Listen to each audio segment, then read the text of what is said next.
kita telah buka tong pencalonan pada hari ini. Mesyuarat agung kita ialah pada 15 Jun dan setelah tong dibuka maka kedudukannya adalah seperti berikut. Untuk jawatan Presiden namanya ialah mengikut jumlah yang terbanyak lah. Datuk Seri Syahidan Kasim 4, Datuk Wira Mak Ling 2, Datuk Kari Ibrahim 1, Datuk Wan Hisham Wan Saleh 1. Timbalan Presiden Datuk Ana Malai 1, Encik Muhammad Hassan 1, Datuk Kari Ibrahim 1, Encik Salahuddin 1 dan Datuk Wan Hisham 1.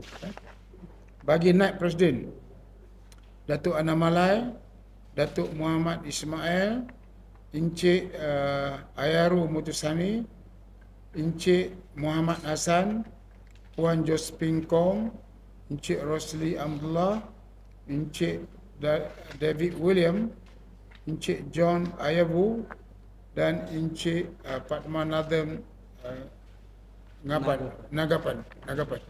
Ini adalah kedudukan mereka yang akan bertanding pada 15 hari bulan nanti. Terima kasih. Assalamualaikum warahmatullahi wabarakatuh. Saya akan menyerahkan semua dokumen ini kepada OCM untuk tujuan tindakan selanjutnya.